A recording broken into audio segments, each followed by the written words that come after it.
I'm Dr. Yvonne Cason, the president of Spiritual Awakenings International. Happy holidays to everybody. Merry Christmas, Happy Hanukkah, whatever it is that you're celebrating, welcome. So, we love to have everyone from around the world joining us. We're delighted at how we've grown in the past 4 years to 100 countries around the world and through all the states, the United States, and all the provinces in Canada. So some of you are already doing it. Please put into the chat where it is you're joining us from. We've got from Seattle. I'm joining you from Toronto. Our speaker today is joining us from Oregon. So welcome everybody from all over, and Merry Christmas back to those saying Merry Christmas in the chat. Welcome. It is my great pleasure today to introduce our speaker, Sharon Sananda Kumara. Sharon is an intuitive and spiritual counselor, psychic medium, channel, and life coach. She's also a hypnotherapist with over 20 years of experience, and she specializes in past life therapy. She teaches courses through the Kumara Academy of Transformation. Her path in life was majorly transformed after her second near-death experience in 2001, which she is going to be sharing with us today. Sharon shares her profound NDE story in her book. It's called Awakened Soul. So with that, I'd like to invite Sharon. Please go ahead.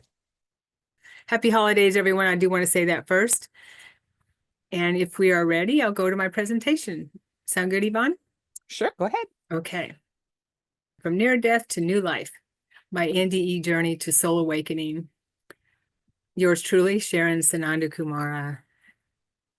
And I hope you enjoy this. I had a lot of fun making it.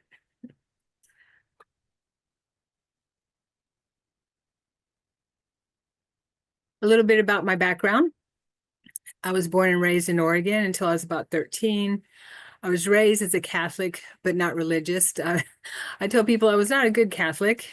I didn't adhere to the Catholic doctrine as I was growing up with my grandmother, actually, who let us know that God was going to punish us if we weren't good as children. And so that wasn't something that, something that I really enjoyed as a child. I was afraid all the time of doing something wrong. And my parents did divorce when I was 6 and my sister was 4. And we went to, we floated around different homes between my mom, my dad, and my grandmother, my grandparents. So not real stable childhood, but lots of love. I was a psychic kid. The first spirit I saw was my grandfather after he died in the house when we were kids. And I saw him floating outside the second story window looking in. I woke up, something told me to wake up, and I woke up and there was a face looking at me and I recognized it as my grandfather, and it scared me. And I was seeing beings in my room having premonitions of things that came true. And when I told my parents about it or my grandmother about it, they told me I was imagining things and didn't really know anything about what was happening to me. So I repressed it. And then after that, I had, as an adult, I couldn't remember a lot of my childhood, which bothered me as an adult, but I later found out why. And I went into admin and accounting as an adult and made a career in that area in the corporate world. And in my spare time, I lived in Texas at the time. We did live around the South. When my parents got divorced, I left Oregon when I was 13 and went to live with my mother and my stepfather in Louisiana, and we moved around the South. So I spent most of my adult life in the South, 25 years in Texas, where my second NDE happened. And I just figured, okay, this is life, partying, going to work. That's kind of where I was at. I didn't have a spiritual center. That was basically my life. And that changed completely. In 1998, while living in Texas, my stepfather died, and we ended up becoming very close.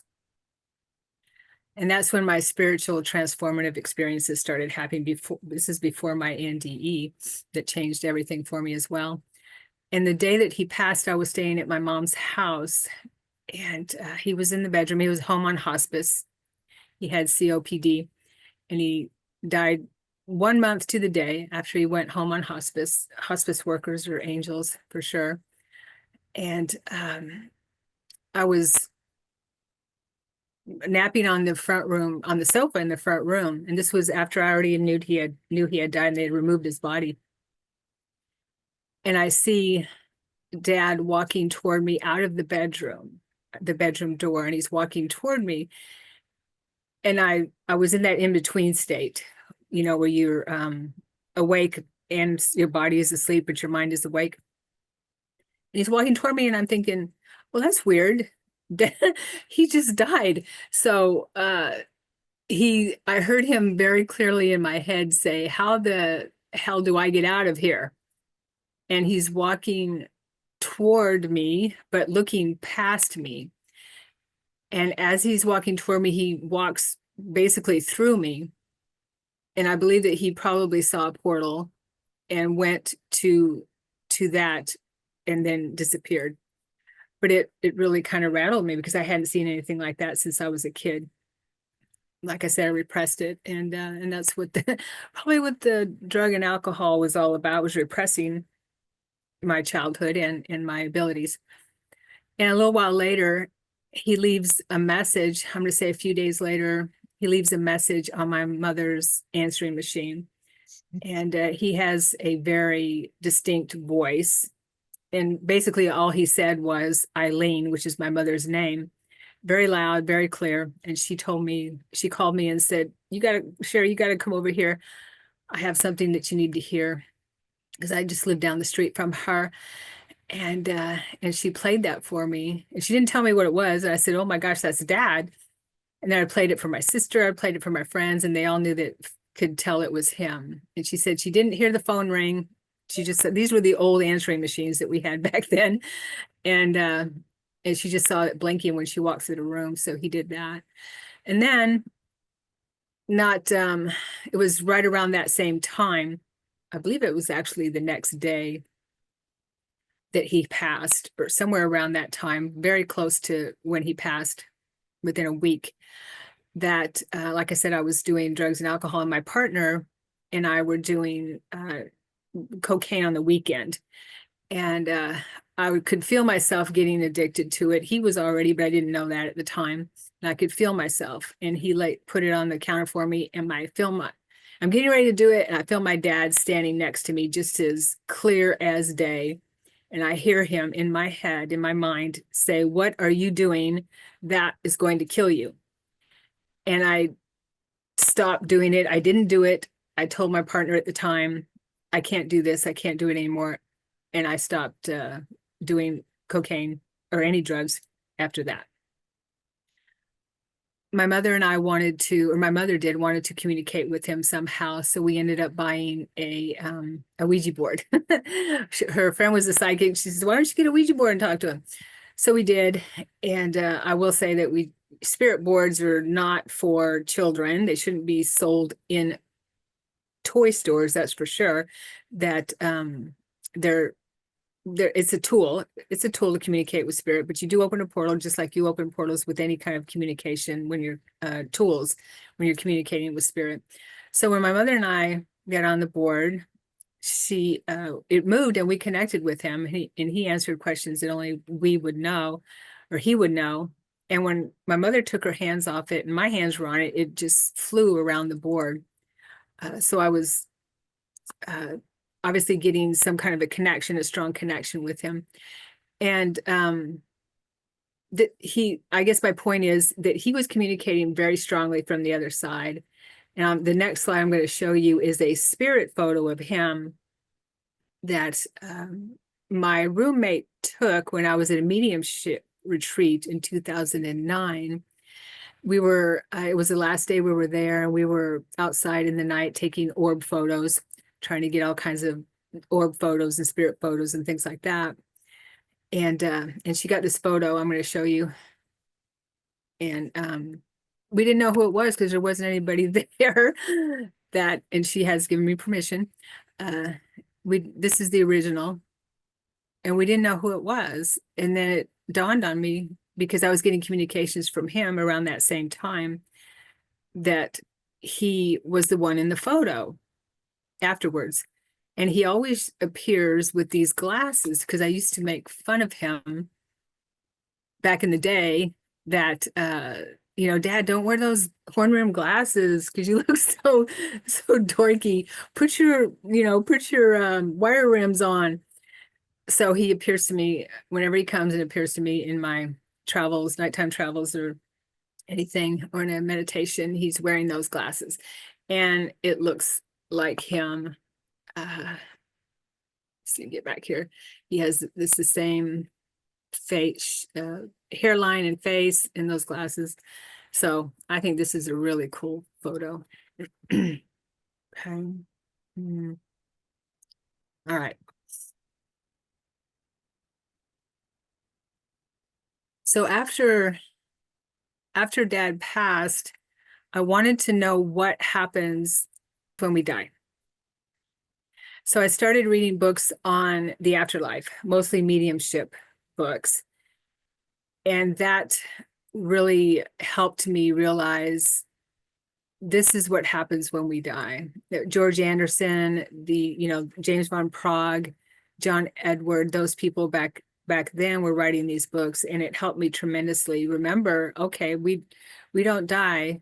We, just leave our bodies, because all I knew about death was what the Catholic religion was teaching me.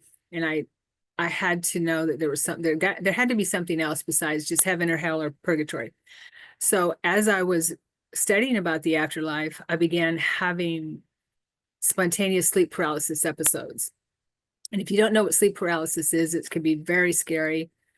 If you don't know what it is, if you're having it. And what it is that state in between awake and asleep state, where you wake up, but your body doesn't, and you feel paralyzed.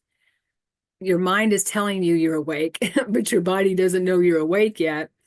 And so you can scream out, or you feel a presence and you can't make a sound, and you feel a presence in the room, which I later learned was my astral body. And you might feel a pressure on your chest, like you can't breathe, that type of thing. So if you don't know what's going on, it can be super scary. I thought I was dying. I didn't understand it. And I came across an article on the web that talked about out-of-body experiences. And that sleep paralysis, they called it sleep paralysis. I didn't know what it was. That sleep paralysis is a jumping off point for out-of-body experiences. And one of the benefits of out-of-body experiences is you can connect with your loved ones in the afterlife. So I realized, okay, this is something I need to do then. And I started studying about out-of-body experiences like crazy. And I was able to have my first out-of-body experience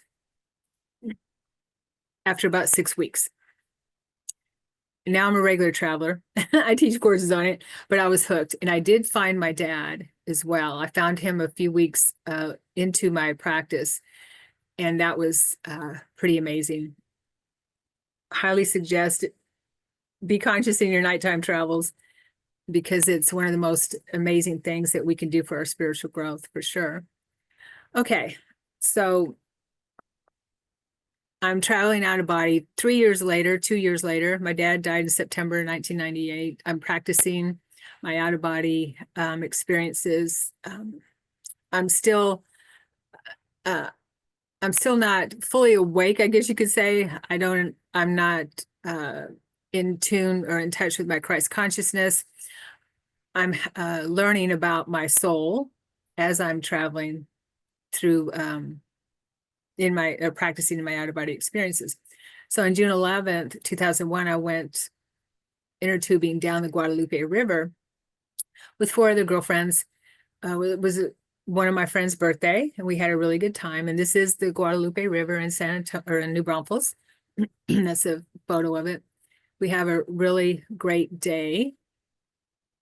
And then at the end, we go to get on the shuttle bus, the outrigger that we rent the tubes from and shuttles us to the river and back, was waiting for us so we could get back to our cars. And it was a small school bus that seats 13. So we get on the shuttle bus. We have our group, my group, and the group behind us has to stand in the aisle because the seats are filled. And at first I didn't want to get on, but they're like, come on, you can stand, because it was only about 2 or 3 miles. So we get on the shuttle bus, and he's switching through manual gears and when we're leaving a light. Oh, first I want to say I was the back up against the emergency exit door in the back. I was the one that was against it, with my back to it. And as he's switching through gears, he's throwing us back and forth. And he's leaving a stoplight, a traffic light from red to green. And he's switching through gears, and he goes from second to third, I don't know, 20, 25 miles an hour. And I'm thrown up against the back door. And the door pops open, and I fall out of the bus. And I land. And I'm thinking, I can't believe I'm falling out of this bus. That's my first thought. That can't be happening. And everything slows down. And I hit the trailer hitch on my back. I bounce off the trailer hitch, bounce onto the pavement, onto my side, on my back actually, and then roll over onto my side. And I remember every bounce. And in my mind, I think I yell as loud as I can, "Stop. You're killing me." I just knew that I was going to get run over.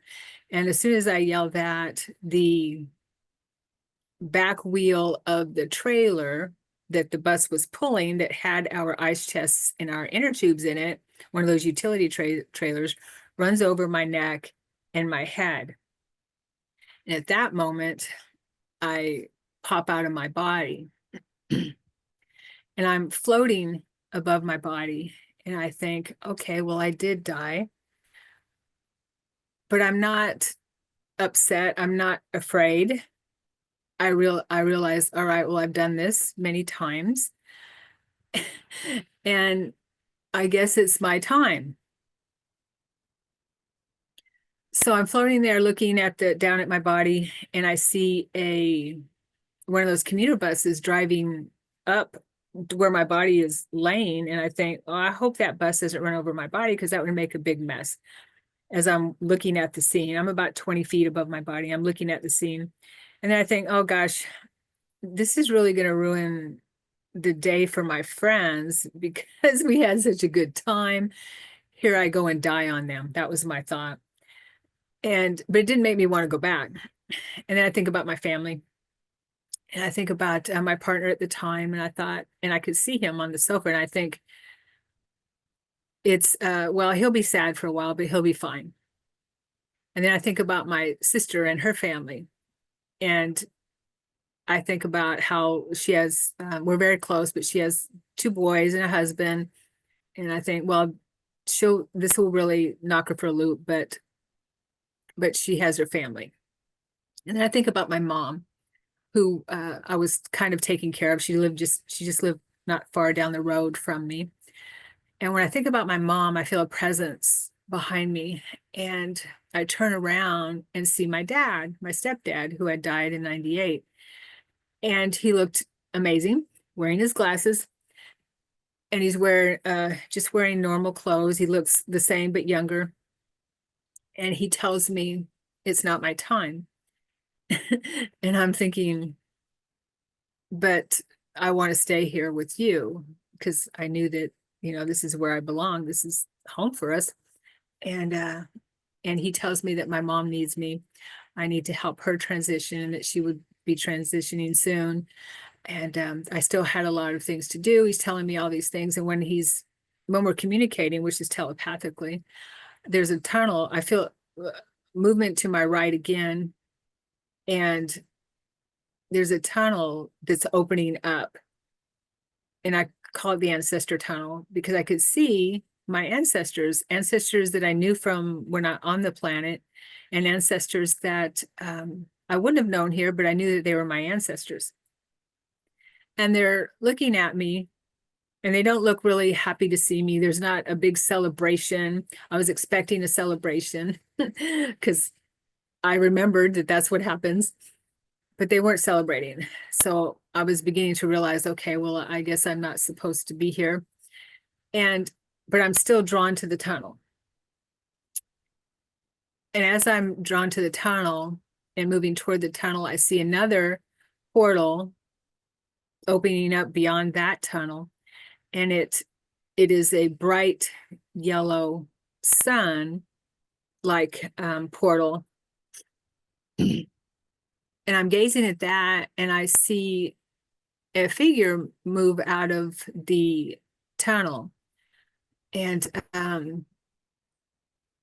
I recognize the person who's coming out of the tunnel, the portal, as Christ. And like I said before, I didn't have a close relationship with him. I didn't, I mean, I believed that Christ existed. I believed that there was a God. There was some powerful being that was watching over me. I probably should have died many times before that because of life choices. But I did realize that I knew it was him, and I knew that I missed him terribly. And he told me, and I flew to him actually, and he communicated to me telepathically when we embraced, that it wasn't my time. He told me that right away. And I told him I wanted to stay with him. And he chuckled, which is a very amazing sound to hear his laughter. And he picked up my chin to look into his eyes. And I saw blue eyes, and the most gorgeous eyes. They were blue, how I saw them. And as I gazed into his eyes, I could see the universe. I knew that I was looking at the universe within his eyes, all that is. And I felt so supported, so loved, so compassion. I felt compassion for everything that I had gone through. There was total peace, total support, total love. I didn't feel guilty about anything. Everything was gone. It was a balm for my soul, definitely. And as I was gazing into his eyes, I felt my soul reflected in his. I felt the merging of our souls. And let me switch this here. This is how he looked. This is my book cover. And I think the gal that did the art for me did a really, really good job of depicting how I saw him coming out of that portal. It was like this.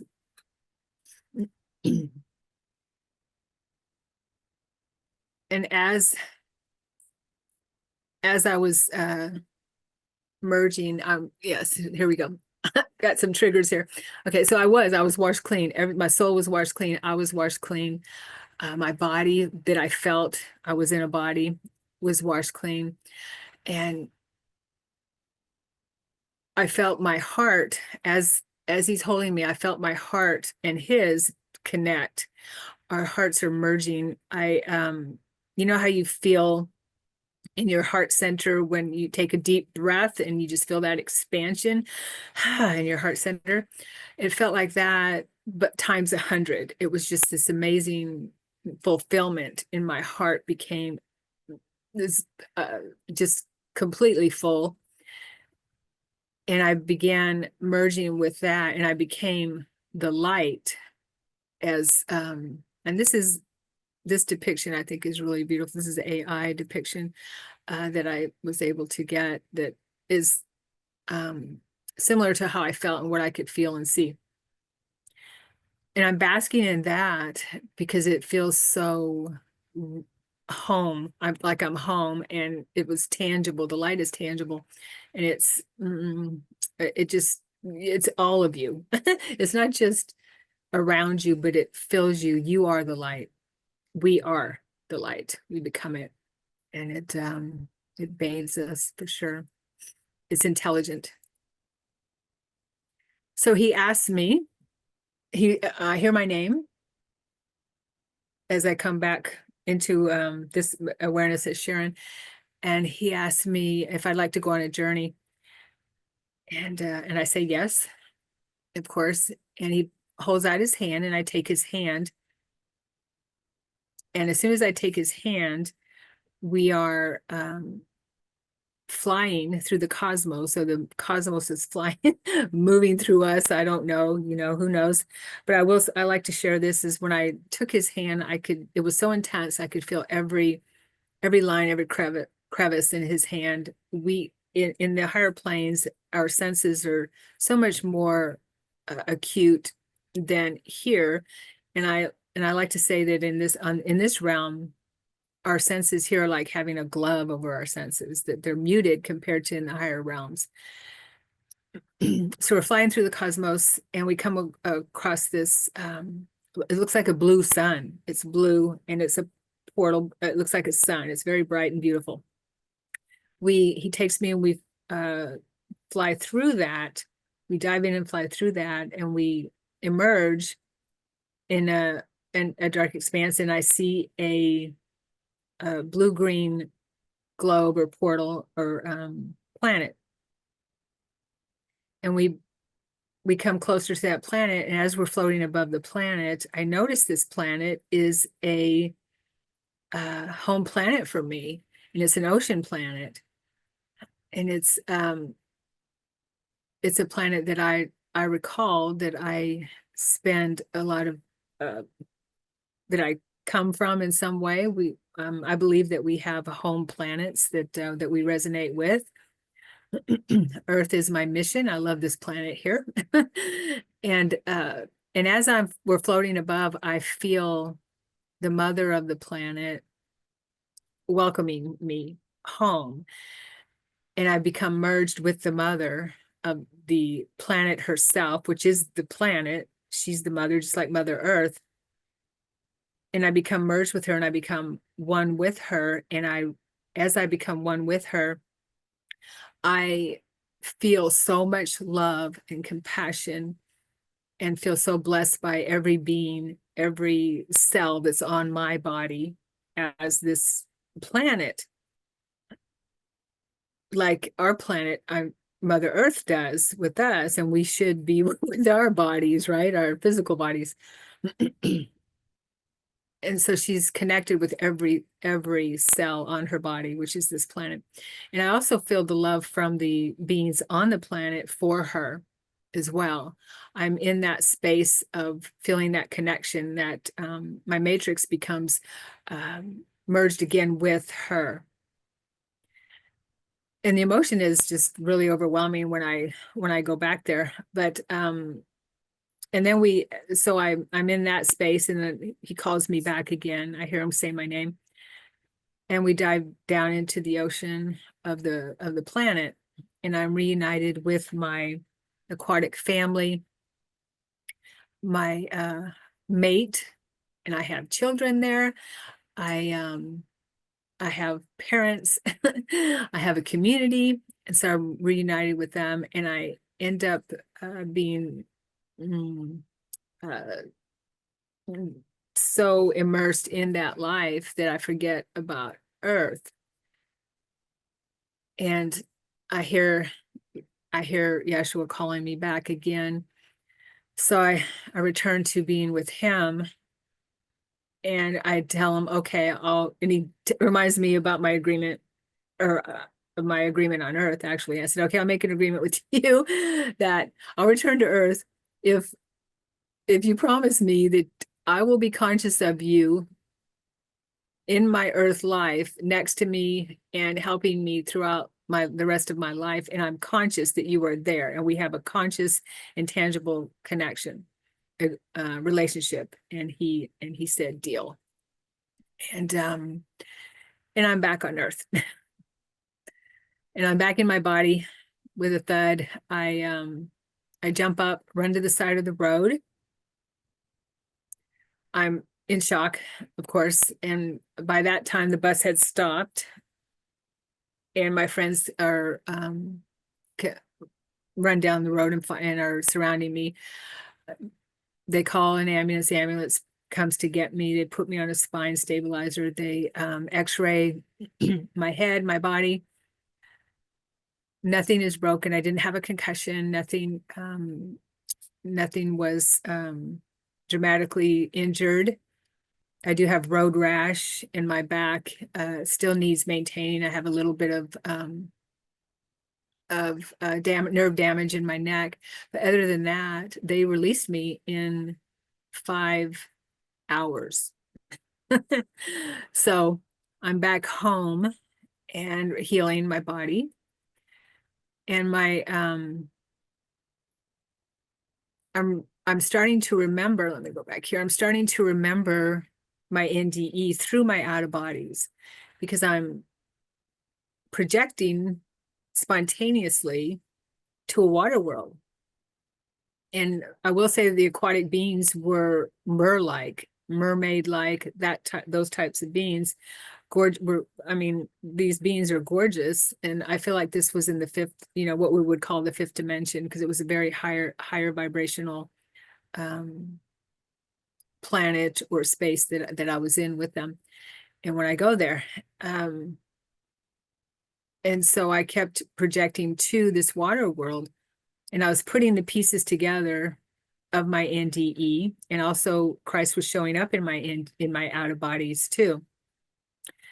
And so it took me a little while to put the pieces together. Afterwards, I've heard people say that too about their near-death experiences. He also told me that I wouldn't have been able to remember it all at once is right away, because it was too much energy, too much light for my physical body and my mind to handle. I would have been in the psych ward for probably a very long time, pushed me over the edge kind of thing. So it had to be in increments. So I wanted to share a little bit about my mom's transition. She did die she passed April 4th, 2003. She became sick for a little while before that, got pneumonia, and she died after that. And so we were going to bring her home on hospice that night. And I go home to take a nap. Then we're going to bring her home the next day. And when I fall asleep, I'm projected into a park. I'm just right away into an out of body. And I see Mom sitting on a park bench. And if anyone has read Robert Monroe's books, he talks about the park where a lot of souls go before or at their transition or when they're transitioning. It's like a way station or something like that. And so I see my mom sitting on a park bench. I go over to her and I say, Mom, how are you? And she goes, oh, I died. I think I died, Sherry. My family calls me Sherry. And I said, yeah, I know. But I didn't know then, but I tell her I know. And she tells me she's still kind of confused. And so I sit there with her and I see her parents standing off in the distance a little bit. And I'm sitting there with her, comforting her. And she has her head down. And a black limousine pulls up. And my dad steps out of it. My stepdad steps out of it, and he's dressed really nice, and he's carrying a dozen red roses. And he walks over to us, and my mom says, "That looks like your dad." And I said, "Yeah, it's dad." And she takes the roses, she stands up, and he takes her in the car, in the limo. They get in the limo together, and they drive off. And then I'm back to my body, and a couple hours later, the phone rings, and it's the hospital telling us that mom had passed that night. A couple hours earlier, I believe, is what they said. Around there, it was in the middle of the night, around 2 o'clock. So I thought that was pretty profound, that I was able to be there and witness that. She began communicating with me. I actually bought an angel board to communicate with mom. We were very close. I missed her terribly. So I would sit outside on a park bench that looks almost exactly like that in the slide in our backyard in San Antonio, Texas, and I would talk to her on the angel board. It didn't take long for her to tell me that she had someone, a guide for me, who wanted me to work with and to introduce me to. And I said, okay. I felt the presence. I felt his presence, and it felt so loving and strong that I was afraid to even talk to him. So I was asking her questions about him. I said, okay, is he an ascended master? Because I started learning about ascended masters around that time. And she said, yes, he's top shelf. And so at one point I said, all right, mom, I'll talk to him. And I felt her energy move out of my energy and his energy move in. And it was so strong. The love was so immense that every time we got together, I cried for 2 weeks straight because I felt the recognition. I felt his, and I want to cry right now talking about it. How much he loved me. And I didn't know who he was. I just felt the love. And then at one point, and I started talking to him on the angel board. I couldn't wait to talk to him and get home from work and talk to him. And he was teaching me things. And on the board, we were talking on the board. And at one point, he tells me that he's Christ. And I say, oh, you mean like Christ consciousness? And he said, no, he wanted me to understand that he was Christ. It took me a little while to believe him that he was Christ. And I finally did.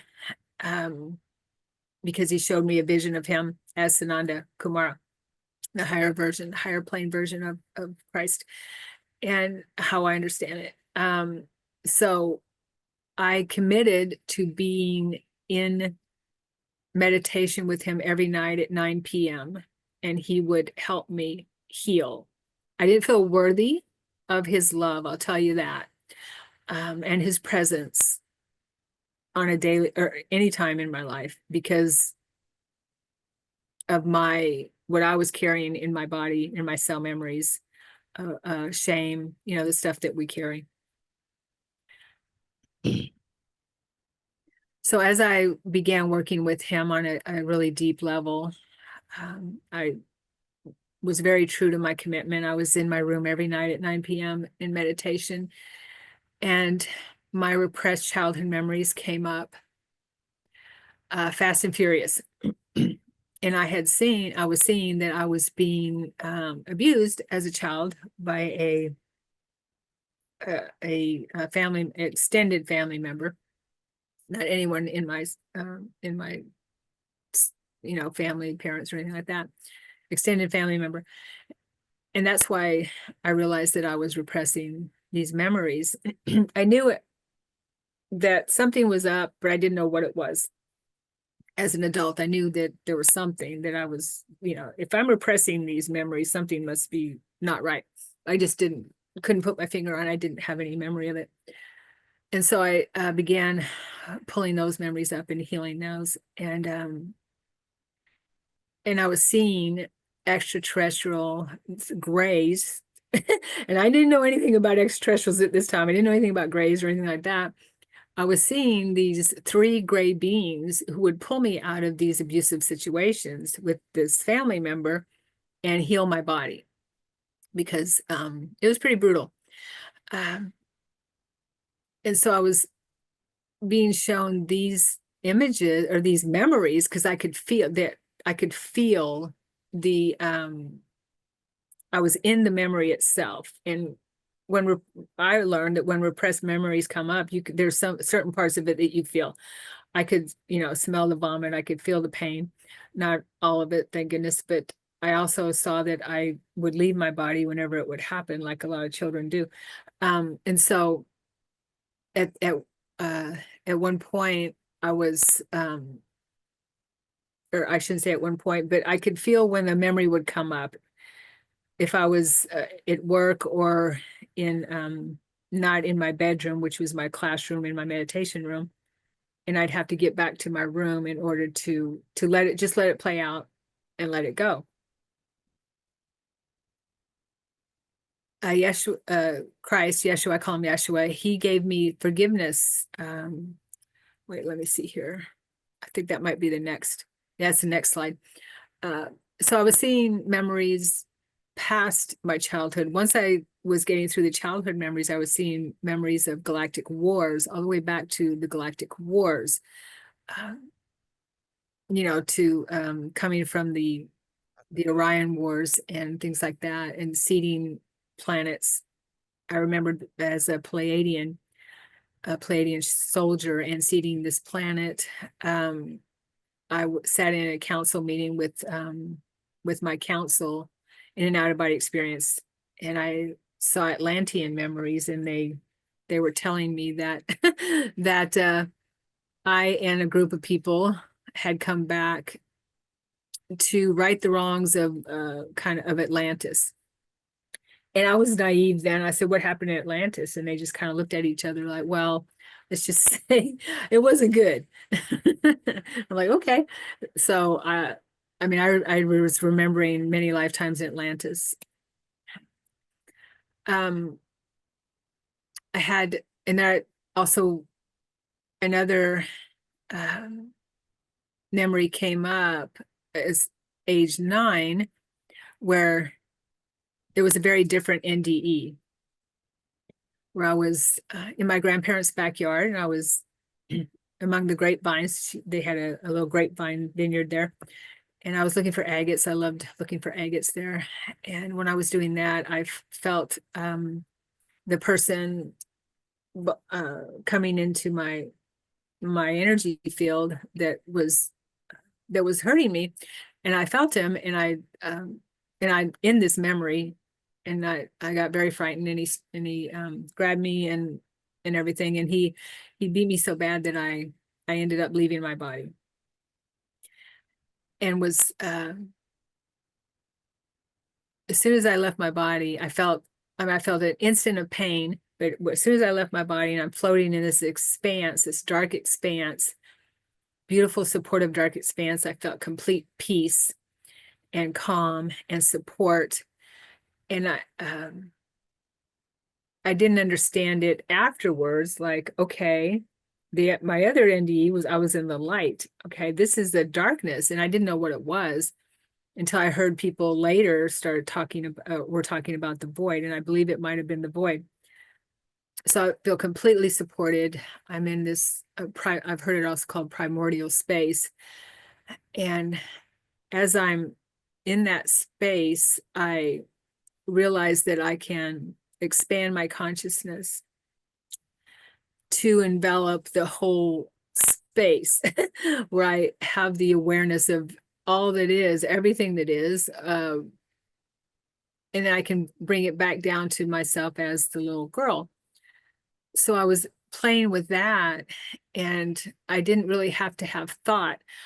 I also knew that it was a knowing. I knew that anything that was out of balance within me or anything, there was something within that space that would put it back into balance, because it had this space, everything had to be in total balance. That's the way it was. It just worked that way. So I was floating in that space, and then the sound, it was a music that wasn't it it was a vibration that was so so encompassing and beautiful that it was it's hard to just a lot of this is hard to describe, but it was a vibration, and it was just so encompassing, filling me, and yeah, very hard to describe. um so as I'm in this expanse and enjoying this space, where forever long I was there, I don't know. Of course, I see a light to my right, a pinpoint of a light, and it expands larger and larger. And Yeshua, Jesus, uh, um, steps from the light, and he approaches me, and he takes me in his arms, and he kneels in front of me, just like kind of like this picture right here. And he tells me I don't have to return. He says, "You don't have to return. You've suffered enough, my child. You don't have to return." And in this NDE, I wanted to return because I tell him, but I haven't finished what I came here to do. I knew in that space that I had a job to do, and I needed to finish it, and I didn't want to start over. I told him I didn't want to start over. So I was aware that it was we all have an important mission here on the planet. So I knew that I didn't want to start over, which was very different than when I had my NDE in 2001 in my 40s, when I was 43, I think. So, yeah, he said, "Are you sure?" And I said, "Yes." And then I'm back on the ground, and um uh the person abusing me is not there, and I have no memory of it. So as I'm working with Yeshua, um, during during my meditations and my out of bodies, I start remembering uh, past lives that need to be healed, that need to be brought into the whole. Um, and how I understood it was soul retrieval. I hadn't heard about soul retrieval or soul integration, and he was helping me uh, by showing me that we needed to bring in fragmented parts of our souls in order to be whole. And that's another reason why we're here, is to help bring our fragmented parts together. And because we're moving up in frequency, so we need to move all as many parts of us as possible into the whole. And it also helps us be whole while we're here. So there was one that was very difficult to bring in, was a lifetime in the Civil War. And my name was Prudence. And what's really cool about this lifetime is, while I was working on this lifetime, I had lost 2 children, and my brother was died in the war. I was on a spiritual forum during this time, sharing experiences, and we started doing spirit rescues on this one forum. And there was a gentleman on there that didn't really contribute that much. He lived across the country in Rhode Island. And we did a spirit rescue to Rhode Island, where I shared my experience. And he contributed to the conversation and said that my experience sounded very familiar, and it looked like I was at his house, because the way I described it, it was his house, because I had stopped at someone's house, so I didn't know who it was, in my out of body on the way to the Rhode Island fire, the club where Great White had that fire, and about 100 200 people were killed. And then he realized he was having memories as someone in that lifetime, and he remembered that he was my brother, that he felt like I was his sister because my picture looked just like who he saw as his sister. And this is someone I didn't even know, clear across the country. And we started having similar memories of this lifetime as children. So that was pretty crazy. So she needed to be retrieved, and I did that 3 times. I had 3 tries to retrieve her, because she felt so guilty about losing her children. She felt she was Christian. Her husband was a minister, and she was Christian, and she felt like she was being punished for things. So that was a tough one. But I integrated that one and some others that he helped me integrate, many others. So I learned as Christ was working with me about forgiveness. He gave me a forgiveness exercise for the family member who was abusing me. It stopped, by the way, after I had that NDE. And with the exercise he gave me was in my meditations to imagine this person in front of me in my vision and just say, I forgive you, I forgive you, I forgive you, or anyone else I wanted to forgive, including myself. Just keep chanting that, I forgive you, I forgive you. It's kind of like Ho'oponopono, if anyone's familiar with that, until, kind of fake it till you make it. And then as I did that, was at one point, something very pivotal happened where I saw this person in a very different light. I felt he was smiling at me, this beautiful, warm smile. And I felt so much love from him at that point. I realized, and I had this epiphany, that we agreed to this because I was seeing lifetimes back to where, I had made choices to experience challenging things. And I saw the crux of where I asked him to kill me in a lifetime.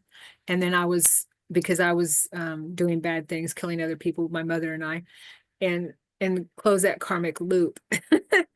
So I didn't close the karmic loop. And we agreed. I asked him, well, can you in a subsequent lifetime, can you be the bad guy again? We did it a few times.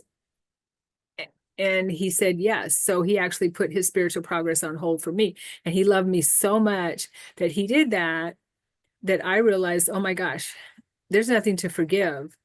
That I asked him to do this. We did this together. And since our soul is eternal, there wasn't, I guess you could say, a hurry, but he agreed to do this for me. And I realized that sometimes the people we have the most challenging experiences with are the ones that really, I mean, we all love each other in our soul groups, but really that we have the closest relationship with in our soul groups. So that was a big epiphany for me. I realized how important remembering our soul groups, and we repeat what we don't heal because that's why we come here to heal what we don't, our unhealed parts. I learned that.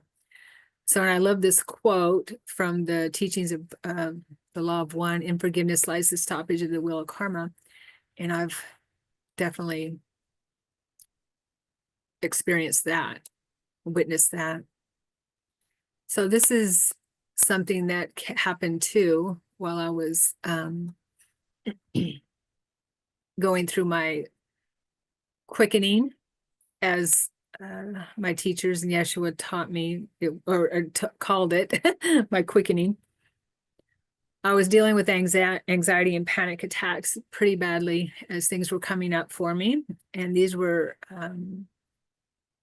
repressed. I mean, I always felt anxious whenever I go out in public, but this was really bad because I had stopped drinking. I had stopped suppressing all this stuff. I had stopped doing all that, all the habits that I had that suppressed what was going on with me.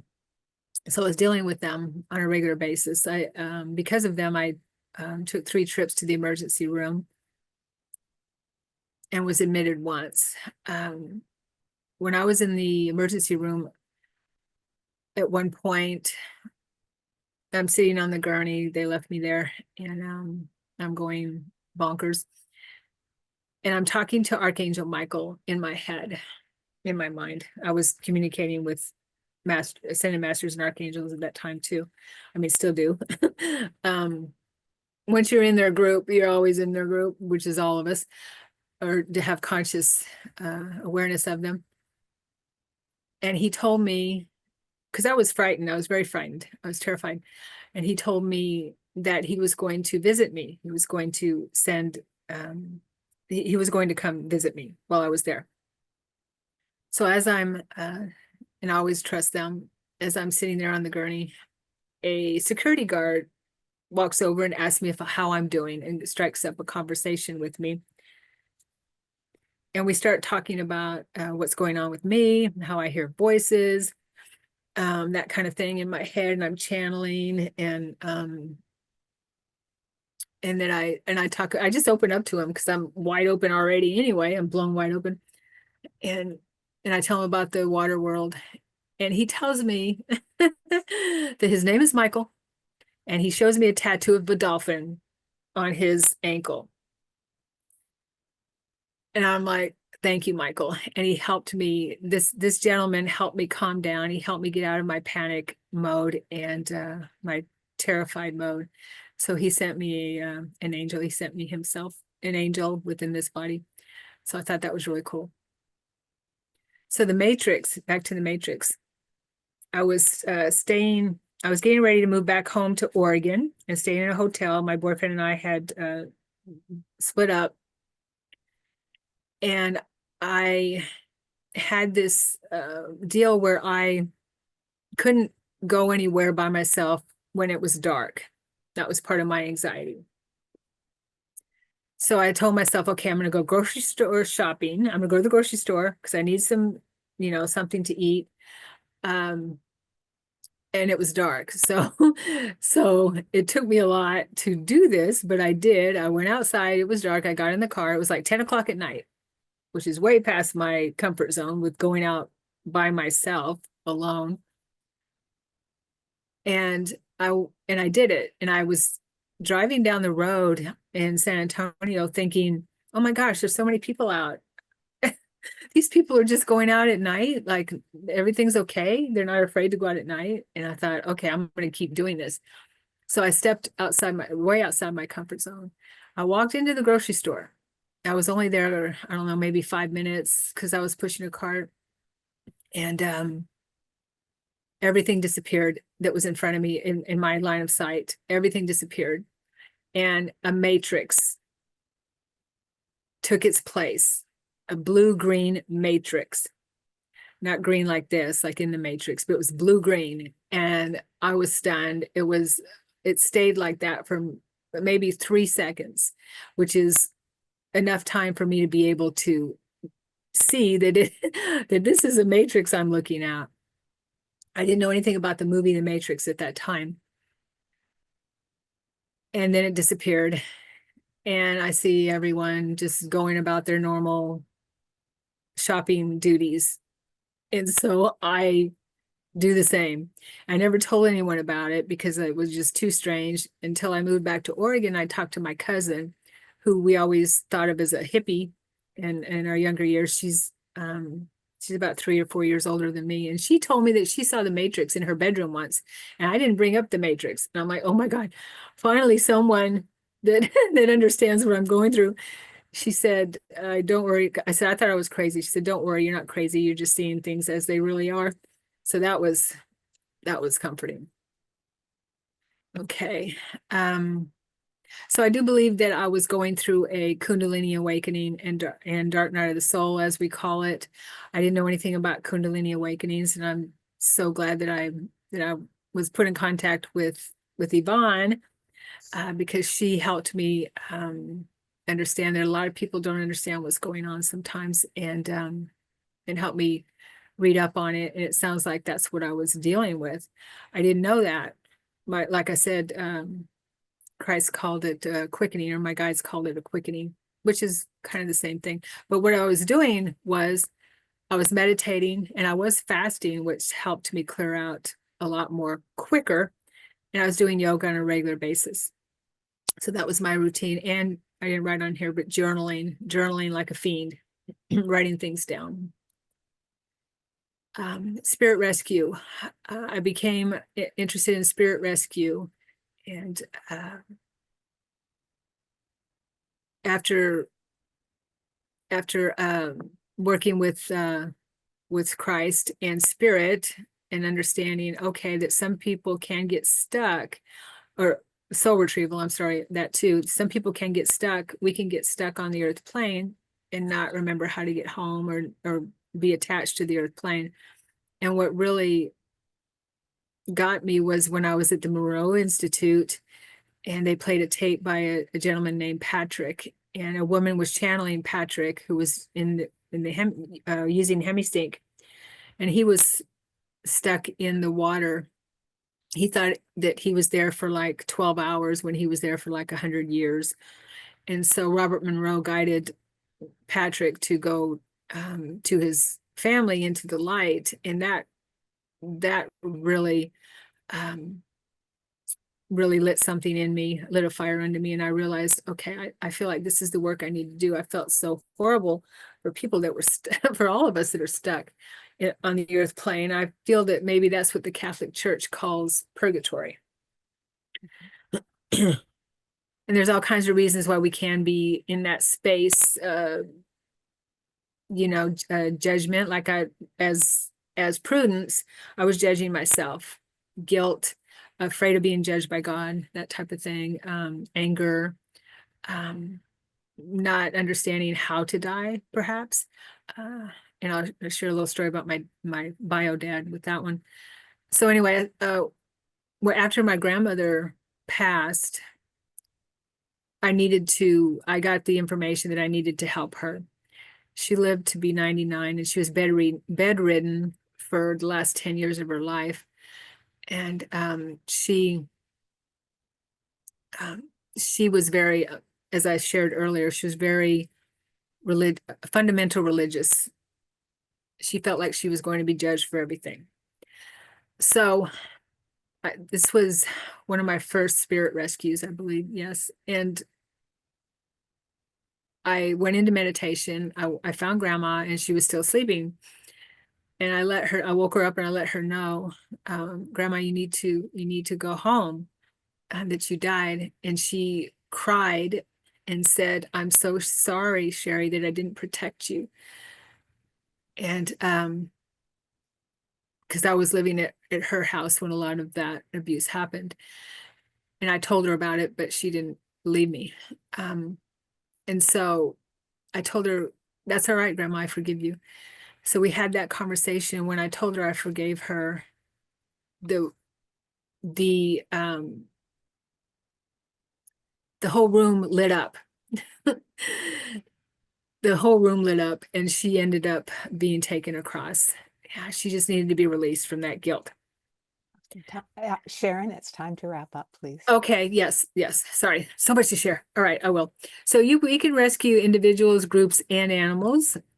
If you want to do that work, I've done that with my own dogs. My dad was an atheist. I had to wake him up from the death sleep because he used to say, I'll have the last laugh. And I said, no, I will. And I did. Now he's my biggest fan on the other side. So here's some tools that will help with if you want to recall your soul and life purpose: regular meditation, reflection, journaling, very important, conscious in your nighttime travels, trust your intuition and your guidance, and find communities that are supportive, like here. Forgiveness is always the key too. Teach, share what you learn, embrace and learn from challenges. Step outside your comfort zone daily, which is what I'm doing now and what Christ taught me. And I was shown our future, and it's the golden age. And it's just, we're moving from the Kali Yuga and into the Christed part of us. And our future is golden. So will become a part of the galactic community, cosmic community. I've seen it. We are becoming our higher selves. And so this is what I do 20 years later, clean and sober over 20 years, published author, Christ is my everything. And here's a little bit about me. Thank you for watching. Sorry I went on so long. Thank you, Sharon. That was absolutely fascinating. You have so much to tell. It could be a couple of presentations. I'm now going to invite Dr. Brian Sackett, Spiritual Awakenings International board member, who is going to be hosting the question and answer portion. Yeah, I wish there was more time too. You have lots to share. Thank you. So, one of the questions is how can people connect more fully with their guidance? And follow on to that is how can you tell whether that guidance is really guidance and not just your imagination?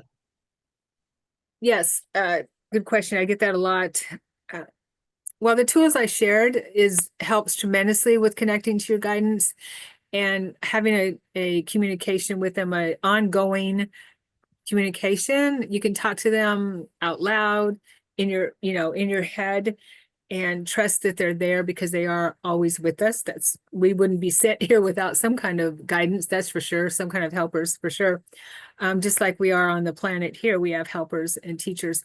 So yeah, meditation, journaling. Journaling is so important. Soul writing, which can turn into automatic writing, where you can have that conscious conversation with your guidance as well. And and how to know the difference. Well, what I've learned is that if your communication, if you're asking guidance a question, ask questions, ask for signs, look for signs, ask for signs, and then trust. And the more you trust it, the more your channel opens wider. If we don't, and I'm not going to say we shouldn't, well, discernment is good, but if we just say, oh, I just made that up and things like that, then our channel becomes constricted. And it's not as easy for guidance to get through the wall. So the more we trust that the universe has our back and that guidance is sending us signs, and that if we see something, especially if we ask for a sign, then and don't have expectations, then our channel opens wide and they can communicate with us a lot easier. Pay attention to your dreams. Dream times, we're getting messages all the time. So learn to interpret your dreams as well. Write them down, and what to discern anything that feels good when you're getting communication, that lifts you up, that sends like Yvonne was saying, that gives you chills or something like that. That's spirit. That's your guidance. If it puts you in fear, now stepping outside your comfort zone is a little bit different. But if it puts you in fear and sounds negative, something like that, then that's probably your lower mind, your lower self, that is talking to you, or the ego is afraid of stepping outside our comfort zone. That's for sure. The ego doesn't like doing that because the ego is all about survival, the lower mind. Yeah, I hope that's helpful. Yeah, thank you. Mhm. Kim is really complimentary of your talk, but he asks, can you currently have your out of body experiences at will? And can you share your method of doing that? Usually I can. I like to use the wake back to bed method, which is about 80% for me successful. And what that is I think about out of bodies before I go to bed. I write my intention down in my journal before I go to bed, and I do out of body exercises before I go to sleep. Like what I do is imagine my astral body or my body is jumping up and down, or movement. I create movement with my mind, that type of exercise, those types, as I'm falling asleep. And then I get up, set the alarm, or I have an internal alarm that wakes me up between 4 and 6 hours after I've slept and got really good sleep. And then I get up for 30 minutes, between 10 and 30 minutes, and think about out of bodies, but I have to be fully awake. And then go back to bed, and I don't enter that deep sleep, and I'm in kind of stay in that in-between state. And that's when I either move into sleep paralysis state, or I am aware that I can project and enter the twilight state, I like to call it, or I become lucid in a dream. I realize I'm out of body. So that's my favorite method. Great, thank you. That's really interesting. Let's see. So, um, Claire wants to know, can you explain the Galactic Wars and Oh how yeah. and where it happens? Oh yeah, we don't have enough time for all that. But I will say my memories are that the reptilian class entered through a portal in the Lyran system, I believe, or Orion, I'm not Lyran system. And they stole the key to a portal, to a Stargate. It ended up infiltrating that part of our galaxy. And what they do is they enslave planets. And so the star beings, which are most of us here, all of us, I'm sure, had to flee that part of their star systems, their that part of the galaxy, and came to this part of the galaxy, to our star system, and the Pleiades and the Syrian star system, and set up shop here, and fought the wars there and here to, yeah, and we lost, but we're winning now. Great, thank you. Michael says, I would love to hear more about what you saw about the future, especially the 3D to 5D ascension stuff, and anything that we can do to help all that. Yeah, well, I believe we're doing it now, and to envision the future the way we want, and we're moving into the golden age, as a lot of philosophies call it. And my favorite is the Hindu version, moving from the Kali Yuga to the Satya Yuga, the first of the four ages, which is the golden age. And I've got goosebumps talking about it. So that apparently, according to that philosophy, is that will last millions of years. And of course, it's a shift, and we're shifting now. The Christ consciousness is coming back onto the planet fuller. So what we can do to help with this is, of course, not allow fear mongering to keep us in fear, and also to connect to our Christ consciousness, connect to that part of us that loves unconditionally, even though we don't have to like a situation, and we can always be aware of something, but know that the Christ within us knows the higher, the 40,000 foot view. That part of us, our soul, knows that. And just be in that space. And I always think, okay, what would Christ do in this situation? I know that's maybe sounds trite or something, but that's how I am able to handle situations. What would Christ do in this situation? And we can always fall, and any time and frequencies. Frequency is everything. But yeah, realizing that we're all here in this together, and to how do I put it? Not let division keep us from loving each other. If that makes any sense. Oh, 3D to 5D. Fifth dimension is just another term for the golden age, the shift that we're moving into, from the third dimension, which is the law of one, calls the yellow ray, the solar plexus, empowerment, disempowerment, into the heart, the green ray, which is where we're going to be living more in the heart, from the heart, where wars, big wars, will not be a thing anymore. Of course, we're always going to have challenges, but we'll be handling them in a much better way.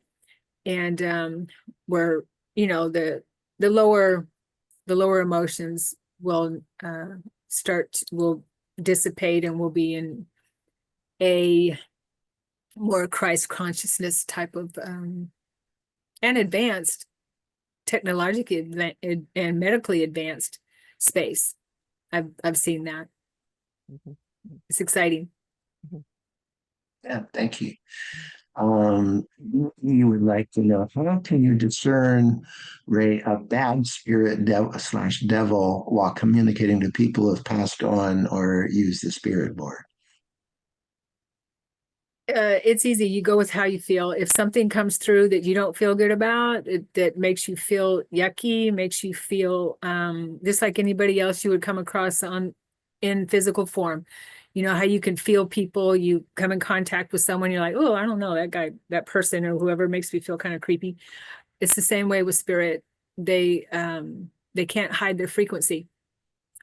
And so just use your discernment, use your intuition. I would suggest if you do use a spirit board, make sure that you practice your intuition, your intuitive abilities first, because you don't want to open portals with, with tools that you don't know how to handle. Anything that comes, did not have any experiences with anything negative. Ask for protection. That's why it's really important to be in communication with your guides and trust your guides. And that's with everything, right? Is in this, when you're communicating with the spirit world, is I always say a blessing. I always close with a blessing, a gratitude prayer, and I open with a blessing and invite in all of the higher beings and my spirit guides and ask them to protect whatever I'm doing. And just trust that, and you'll feel it. You'll be able to feel it. Trust your feeler. Awesome. Well, thank you, Sharon, for an absolutely fabulous presentation and bringing us all into greater awareness of our connection with the Christ energy at this special Christmas time of year. So thank you so very much. Thank you. Thank you, everyone. It was my pleasure.